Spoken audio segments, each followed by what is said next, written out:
You're listening to the Cyberwire Network, powered by N2K.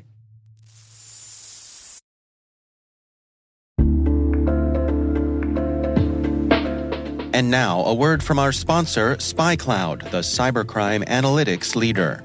SpyCloud disrupts cybercrime by telling you what criminals know about your business and your customers, so you can take action to prevent ransomware, session hijacking, account takeover, and online fraud.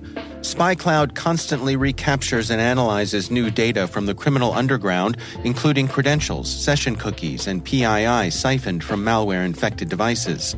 With knowledge of the specific exposed data criminals have in hand from InfoStealer malware on managed and unmanaged devices, security teams can respond with a more efficient and effective process called post-infection remediation that fits seamlessly into existing incident response frameworks.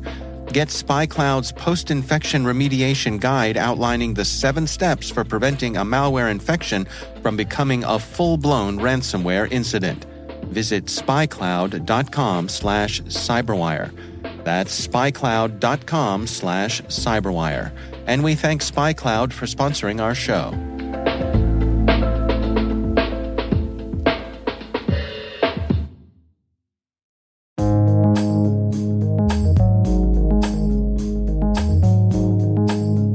The word is CTI.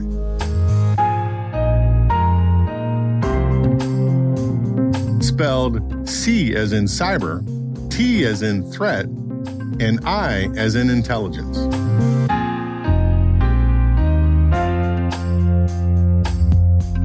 Definition: information used by leadership to make decisions regarding the cybersecurity posture of their organization.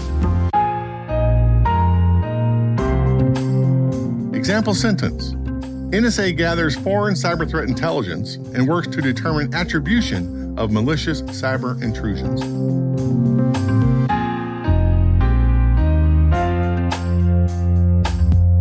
Context: cyber threat intelligence operations are a newer subset of those general-purpose intelligence operations that have been around since the world was young.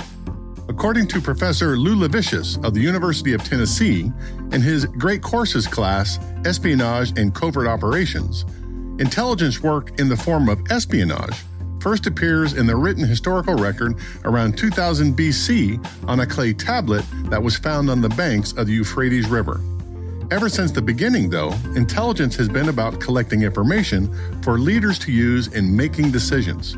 One common mistake is to confuse intelligence with news. If you are reading a weather report because you are interested in the chances that rain will ruin your picnic this weekend, that's news. If the rain forecast causes you to change venues from the park to your garage, that is intelligence. The intelligence process is the same for all intelligence operations. Get information requirements from the boss, collect data that might answer those information requirements, analyze the data and create a report, and finally, distribute that report to the boss.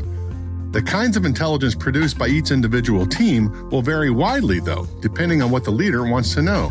That is why intelligence products by corporate cyber threat intelligence teams are completely different from, say, the CIA's National Intelligence Estimate designed for the President of the United States. Cyber threat intelligence didn't really get a start until the late 1990s. According to Jason Healy, senior research scholar at Columbia's University School for International and Public Affairs, the Department of Defense assigned the first official cyber intelligence officer, Bob Gurley, to the newly formed Joint Task Force Computer Network Defense, or JTF-C&D, in 1998. Prior to that, Staff Sergeant Bob Goad was unofficially performing cyber intelligence work at the relatively new DoD CERT. Also in 1998, a commercial company called iDefense became the first intelligence service designed for the private sector.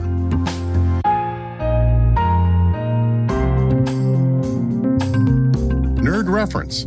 In February 2013, the commercial cyber intelligence company Mandiant released the now famous 74-page APT-1 report that told the story of how the Chinese military had been conducting cyber espionage operations against almost 150 different commercial and government organizations around the world. Chinese cyber espionage had begun in the early 2000s, and the U.S. military's secret code name for it was Titan Rain. But prior to the APT-1 report, nobody, except for Google in 2010, talked about successful cyber breaches against their organization for fear that public knowledge would impact their bottom line. In the government space, cyber attacks were not a mainstream concern. The Mandiant APT-1 report challenged all of that and catapulted commercial cyber intelligence as a legitimate business. According to Nick Selby, writing for Dark Reading back in 2014, one of the most positive impacts of the APT-1 report is the undeniable rise in the stature of the threat intelligence industry.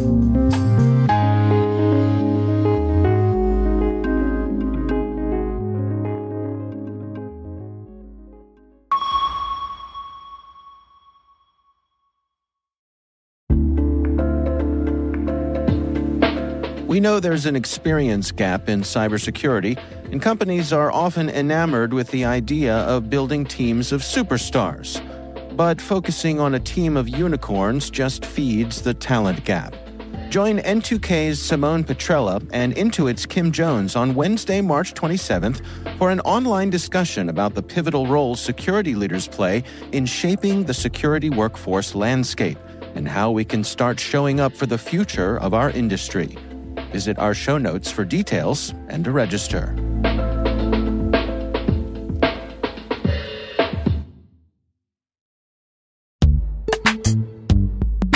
Imagine a world where you're always one step ahead of cyber threats, where your defenses are impenetrable because you see what others don't. Welcome to Team Cymru's Threat Intelligence Solutions. With real-time access to the world's largest threat intelligence data ocean, they enable you to turn the tables on attackers. Transform your security from reactive to proactive through accelerated threat hunting and incident response, made possible through automation. Empower your team with visibility and insights to start defending your organization like never before.